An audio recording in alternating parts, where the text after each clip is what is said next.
Spotyka mnie dzisiaj wielki zaszczyt. Porozmawiam z legendą i ikoną popkultury, jednym z najlepszych bramkarzy w historii naszej ukochanej dyscypliny. Petera Schmeichela, więc wybuchowy temperament, człowiek, który potrafił jedną ripostą wbijać w ziemię niczym zaciśniętą pięścią. A już nawet nie będę mówił o tym, co się działo, kiedy on rękę podnosił na któregoś ze swoich partnerów. Dzisiaj mam to szczęście, że nie dosięgnie mnie swoją dłonią, nawet jak wyprowadzę go z równowagi, ale dobrodziejstwa technologiczne pozwalają nam na konfrontację. Niemożliwością jest wymienienie wszystkich sukcesów Petera Schmeichela. Na to nie starczyłoby nam czasu. Warto się odbić od tych najistotniejszych, jak triumf w Mistrzostwach Europy, wygrana Liga Mistrzów, czy choćby, rzecz jasna, Premier League. Mogę zgadywać. Podejrzewam, że trofeów i medali nazbierał tyle w karierze, że na pewno z ręką na sercu nie mieszczą mu się wokół kominka. I trzeba część z nich wynosić do garażu.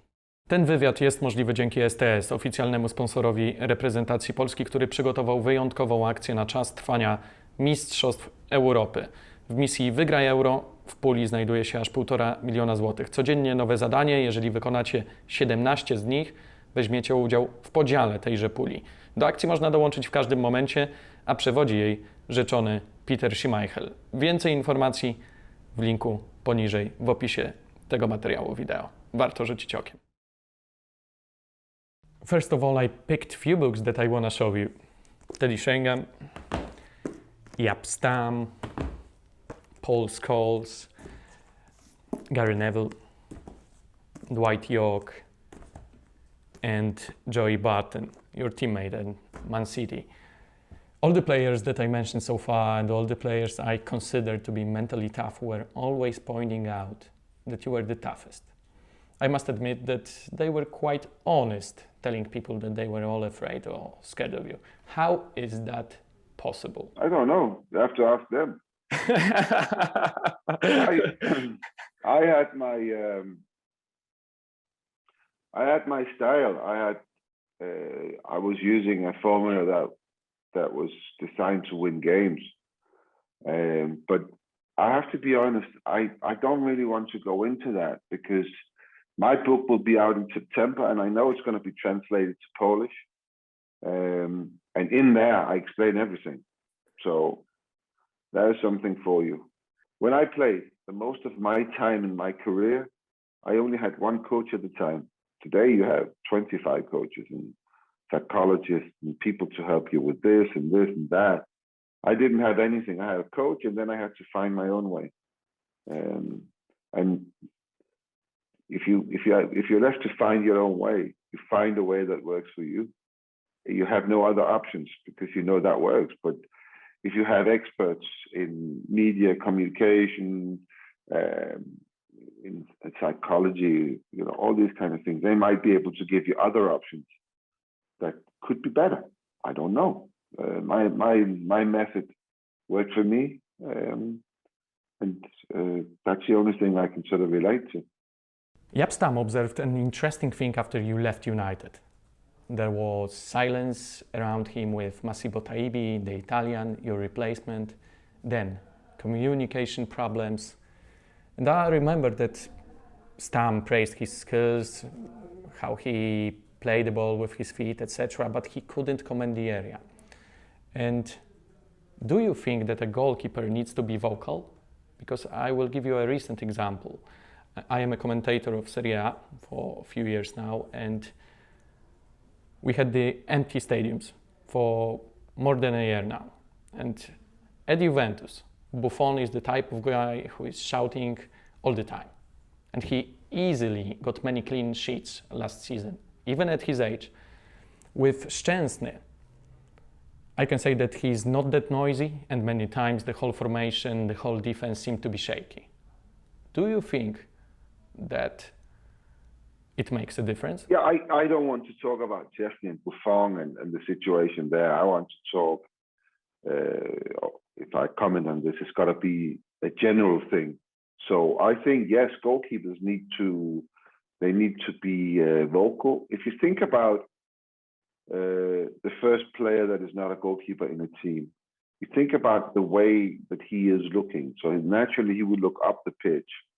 So he will see everybody else. midfield players, they go 360 all the time. Strikers, they look back on the team. So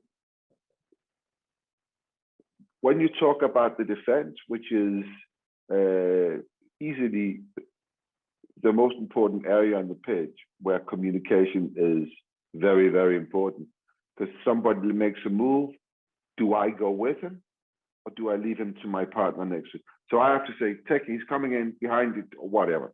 Now, no one can see the goalkeeper. It's only the strikers see the goalkeeper because everyone's focused on the ball, which is in front of them.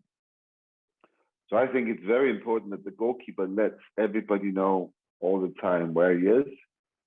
So yeah, I think we've realized in this time with empty stadiums how much some goalkeepers talk, but they do that when it's full as well, and it becomes part of the DNA.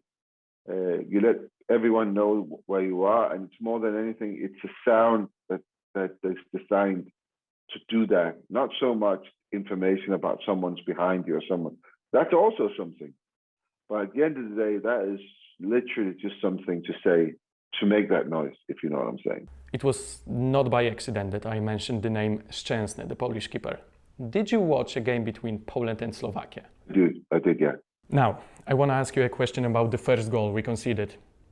Near post, which is always ugly for the keeper, but I wouldn't blame Szczęsny because they scored with a deflection of our defender. And I was watching Sky Sports once, and Gary Neville, your great teammate, had a story that when you were playing for United, you told your defenders to stop blocking shots like that to avoid more problems when the ball is out of control. Is that true? What's the best attitude for you in those situations? Yeah, I mean, I didn't say not to block. I said not to spread your legs. So you stay. What you do is, when you come in, think about, you have to block the far post. I will take care of the rest. We did this a lot in training. We had a lot of training in where we did finishing from angles and stuff like that, where we didn't necessarily have the defenders in there. But for me, and it was something I was very conscious about talking to our coach Brian Kidd about, was for me, it was important for them to see that if they had these chances from angles, that I was capable. So they knew by nature that they could trust me. I mean, trust is everything.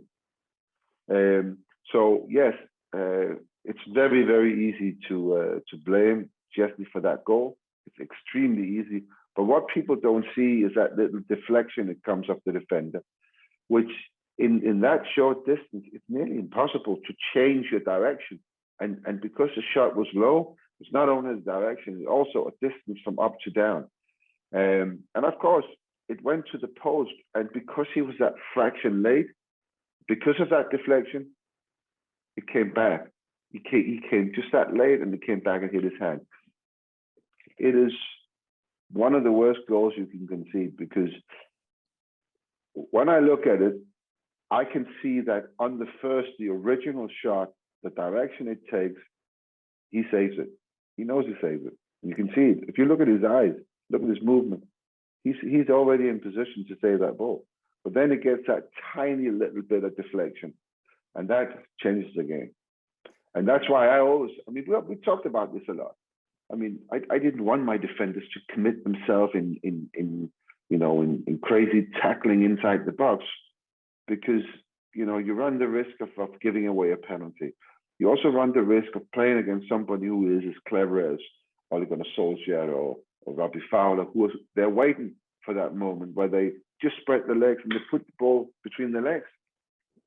And when you're behind as a goalkeeper, you have no chance, absolutely no chance, because your instincts are that they have covered that part, and now suddenly they have, and your position is taken from that picture. And I thought we were quite successful. I thought my defenders were very, very brave in letting, trusting the goalkeeper behind them, that he could actually deal with that if they didn't. Because at the end of the day, if I didn't save the ball, they would look stupid, because it would be perceived that they let the player go. And it wasn't. It was the basic: show them as wide as you can, and then please don't dive in. I remember a great program that you produced in the past, Dirty Jobs with Petera Schmeichela. I would put one more thing on the list. I would add one more job, Polish team manager, because after 1986 we overachieved only once during Euro 2016. Why the specific country cannot have a team when they have quality players? And why do we always lose the first game during the tournament? It's like a bad spell, like a DNA of the nation, like England with penalties for many years, something historical that plays with the mind of the players, because they never give us any answers. Do you know that England beating Croatia the other day was the first time they won an opening game? So you go through a long qualification, you have to do really well over a long period of time, and then everyone who's done well gets into this tournament. You know, these are teams in the same position as yourself, and you have to be very, very good in your first game, and also need a little bit of luck. You need luck. And the opening game, everyone says we need to have a result. So what I find, we saw this with France yesterday. It's a great example. France, who probably can muster the best offensive line in the tournament, at least an offensive line that can produce enormous amount of goal. But they were very defensive yesterday, and I'm thinking Deschamps is probably saying to his team, in this group we need something from the first game. He didn't say we need a win. We need something. So let's protect that point we have when we go on the pitch, and then see what happens, because we've got Mbappe, we've got Benzema, proven goal scorers at that high level, and maybe we get a chance. But I'm happy that we take this point, and they would have been happy, and so would the Germans. So sometimes coaches, their idea of looking of progression in this small group phase of 3 games is that we need 5 points. How do we get 5 points? Well, let's get a good start. Let's not lose. We lost to Finland the other day. You know, football is unpredictable. Quality is everywhere. Everybody wants to win. Do you know what I think it really is important is is for everyone to see the group phase in perspective. And even this tournament here, where the best of the 4 best of the number 3s in the group go through. So look at it as a progression of performance. So you don't start with your best game, for instance. What's the point of that? You kind of, and you don't do this deliberately, but you ease your way into the tournament. You become better and better. Of course, your focus is to get through. So therefore, you're not taking too many chances in the first game, because a good result in the first game is a draw. It sets you up for the rest of the tournament. And then, of course, as the need for points increases, you have to gamble more, and that gets for better games. The only game of the first game so far that didn't have that was the Holland game. I mean, that was an incredible one to watch. And of course, we all want games like that when the first 5 minutes you have 7 chances. We want that. I don't know why it happened in this game, but that's not championship football. Then it never happens like that. Anyway, you nailed it before the tournament when you guessed the correct result of our game against Russia. It was 1-1, perfect bet. And now, what future do you see when you are thinking about our national team? We're playing Spain and then Sweden. Well, that's a good example of how you approach your first game. Because Sweden would think, we play Spain. Spain have all this talent. Yes, they are probably they're probably the team with the biggest problems in terms of COVID. And then Sweden was number 2, so they had that in common. They took a big risk, but they also didn't have anything else to fight with Spain for, because they can keep the ball, they can pass the ball around, but not against Spain. Spain are too good in terms of keeping the ball and also repressing. And when you play against a team that are very good at keeping the ball, if your tactics is when we have the ball, keep it, then the feeling on the pitch when the other team is just keeping it away from you is that we can't play the game we're supposed to play. So I think, I don't want to use the word cynical, but I think the coach just said, listen, today we're not going to have the ball much because Spain are just going to have it. So what we're going to do instead is make sure they don't score. Just make sure they don't score. And don't forget, Sweden had the two biggest chances in the game. They even hit the post. So let's keep that 0 and let's see what happens. Knowing that a point against Spain set them up for the tournament. And in that, you need your goalkeeper to perform some miracles. And that anyone who sets out to get a draw in the first game, and particularly against a team like Spain, you need a miracle man in the goal. You need someone to make some exceptional saves. And those two, Robin Olsen made 2 incredible saves. That normally is a goal. And then what would Sweden do then? Now, you play Spain next time. We've seen Spain. I don't think we get more from Spain, but that's what you get. They can't score goals. Simply can't score goals. So the approach should be, to let them have the ball and then, try and see if you can break something on a counter attack or something. So they looked vulnerable at the back. And now, a short one. Who's gonna win the whole tournament? I had some pre-tournament favorites. Of course, France. That I haven't changed my mind about France. I also had Germany still, even though they lost yesterday. And I know it looks big to lose 2-0, but of course they pushed at the end. But they lost 1-0, sorry, because the goal was cancelled. I still haven't changed my mind about Germany. I still think they're up there, favorites, and of course Belgium. They were like my pre-tournament 3 teams that could go all the way. Then after, so I had dark horses with Italy, because Italy and England, because we don't know with Italy. It's this team who has been winning a lot. Are they good enough? And they played exceptionally well. I really enjoyed watching Italy, by the way. It was entertaining. And then with England, because, Harry Maguire's not playing. I think they have a problem defending when he's not playing. And you have all these young players. You've got players who are of unknown quantity or quality in this environment. But they played very well. So I still have them as dark horses. I never thought about Holland. I never thought they were good enough. But I'm going to put them between the favorites now. If that game is like that, then they are one of the favorites. But having watched Spain, I don't think they will go far in this tournament. I don't, because you have to score goals, and it looks like they don't have anyone who can score. Okay, but when we are talking about Spain, we cannot compare them to the team that they had 10 years ago when they were winning absolutely everything. But when it comes to a discussion about individuals, who do you see as a top scorer? For me, personally, Romelu Lukaku is unstoppable. He's fantastic. I really don't understand how we could let a player like that go, but we did. But he is a goal machine. Goal machine will get your team a long way. And it's very, very clear that you need to stop someone like him. But when you look at the Belgium team, then there's another one and another one and another one. It's a great team. Oh, I tell you what, I will put my neck on the line here. Ronaldo will be top scorer. And that's a point.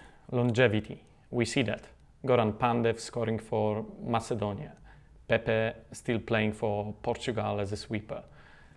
How do they prolong their careers? Your son Kasper gave a great example in the past. He is starting to get older and he decided to lose some weight. The same happened, for example, with LeBron James in the NBA. It's a funny thing in a way, because from the day when I signed for Manchester United to the day I retired, so 18 months prior to I signed for Man United, I was 94 kilos. Then I had Morten Olsen as a coach. The whole thing changed. We trained in a different way, and I gained 8 kilos of muscle. And then I was at 102 when I signed for Man United. And when I retired, I was 108. So I gained weight in muscle because of training over the years. And you can argue that was something that kept me going, maybe. But you can also argue that your muscles, it's great to have that muscle strength, but it's great to have that extra weight in terms of your joints and so on. And that's a debate that I don't know enough about to take part in. But I know the thinking is now that it's better to not have so much weight and then train. So it's not the volume of the muscle that you have, but it's the strength of the muscle. And that is something we didn't have. We didn't have this scientific knowledge. That they have that today. And of course, when you look at someone like Ronaldo and you think he's 36 years of age and he looks like he's 21, that's all that he uses, all that scientific knowledge. So not only the training, how you train, but also how you live your life, how you eat, when you eat. Everything is it's planned into nearly every minute of his day. And it's not a coincidence that he's the best player in the world, and he's been that for 10 years. It's no coincidence. It's he wants to be that, and he's doing exactly what he needs to do, maybe a little bit more. And I think it's no coincidence that he can play the way he's always played at the age of 36, because he's doing all those things.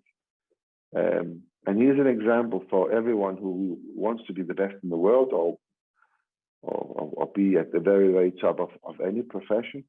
You need to work this hard. To separate yourself. That's how it happens. You work harder than anybody else. But it's not just working hard, it's working harder in the right way. And Ronaldo is a great example. It's sensitive, but we haven't spoken about Denmark. And we've got a happy ending with Christian Eriksen. God bless. It's such a big relief. It's even difficult to put it into words. And you were a witness of it. I want to congratulate you for being a father of such a wonderful human being. I'm not only talking about his performances, but the point is that he can be a role model for everyone besides football, showing time after time how to cope, how to deal with such stressful situations in such terrible environment, in those circumstances. How do you reflect on it? No, I reflect with a lot of pride, of course. It was a situation, a moment that you could not predict it. I don't think anyone's imagination that they've ever seen this coming or this happening. And when something like that happens, we find heroes. We find heroes for a lot of reasons. Because we like heroes, but we also need heroes. We need something to cling on to. And those heroes, they show themselves as the pillars, the guys that where you feel they take your hand and, they give you a hug. They say, it's all right, we'll sort this out. We need these guys in such moments. And I have to say, Simon Kjær was unbelievable. He was second furthest away. Kasper was furthest away. Simon was at the scene, a couple of seconds before Kasper. Straight away was producing first aid, doing all the right things. To have a clear mind to do that when your best friend is in that situation. I don't know how he could do it, but that's why he's the captain. That's why he's the leader. And of course, Kasper came in, started to look after, the teammates, and eventually also the girlfriend of Christian. But when I say all this, I'm very, very proud of Simon and Kasper, but I'm proud of the whole team, the way they acted. But more than anything, the doctors, Morten Bosen, who's the team doctor for the national team, and Anders Bosen, who's his brother, by the way, who's the stadium doctor, how quickly they came to the scene, how quickly they knew exactly what to do. And for them, you can argue this is what they're trained for. This is what they do, and it is. That's what they do. But they don't do this in front of the world. They don't have to perform life or death in front of the world and in front of 16,000 people who at that moment don't know if Christian is alive or not. And they did that with such calm and brought him back, did all the right things. And for me, they are the real heroes. I mean, that was, and I don't know if you saw the press conference where Morten Boesen, even he was emotionally, drained from it. And he's a doctor. He sees this every day, and that just underlines how well they've done. But I have to say, on reflection of everything that's happened, it's good news that Christian is all right. All right, I don't know what that means. He's stable. He's in hospital. He sent this message to the world yesterday, which was very, very important for us. But I have to say, the way that the federation, led by, of course, Peter Møller, the director of football, but especially Kasper Hjulmand, the coach, the way they have dealt with this situation internally to the players has been fantastic. And of course, communicating to the rest of us, absolutely perfect. They, again, could never have prepared themselves to deal with a situation like that. So I feel very, very safe with those people in charge. I know we're in good hands, and of course, with Christian being okay and Christian asking the team to go and play and win, of course, there's now something for Kasper Hjulmand to tell his players. This is what we have to do. This is the new source of energy. How can FIFA or UEFA prevent us from having those nightmares? Shameful broadcasting first. And then we got the news that Christian was okay at the hospital, but why do you force the players to play? Why do you tell them that you have 2 options or they lose 3-0? How should the structure of the sport change for the future? Yeah, let me cut you short. I use the phrase, no one could have predicted this. No one could ever have imagined this. There's a lot of things happened in football over many, many years. And every time something happens, we produce protocols for that eventuality. The big issue here has been COVID. A lot of energy has been spent on how do we deal with COVID? What happens if? What happens if? No one ever thought about this. No one ever thought, and I blame nobody for ever thinking about this, because why would you think about that? So on the night, things happen. That's in the past now. I don't want to talk about that. I don't want to blame anybody for anything. We're dealing with human beings. People react differently. Everyone saw what happened. And people deal with this kind of trauma in different ways. And I don't know, I don't know the ins and outs, but what I know now is that we've seen this happen. And therefore, we will come up with a protocol for future events. And then hopefully this never happens again. But if it ever, if it should happen, then next time, maybe everyone can do that a little better. To conclude, people can never write off Denmark, as the history shows in the past. For example, in 1992, that's a team of incredible spirit. We are a very small country, but before the Euro started, we were number 9 on FIFA's world ranking. So it's not like we are a surprisingly good team. We've been a good team for many, many years. And I underline the word team, because that's what we are. Wspominałem o zawodnikach, którzy Schmeichela się bali. Ale warto uzupełnić. Wszyscy zgodnie powtarzali zawsze, że był fenomenem, że definiował pozycję bramkarza na nowo, że był gwarantem absolutnego bezpieczeństwa. Jednoosobową fabryką, gdzie z taśmy produkcyjnej zjeżdżały co chwilę kolejne trofea. Wy też możecie zostać zwycięzcami jak Petera Schmeichel. Warto rzucić okiem na link w opisie tego filmu, odwiedzić witrynę STS i dołączyć do akcji Wygraj EURO. Codziennie kolejne nowe misje w puli do podziału 1,5 miliona złotych. No i do akcji można dołączyć w każdej chwili.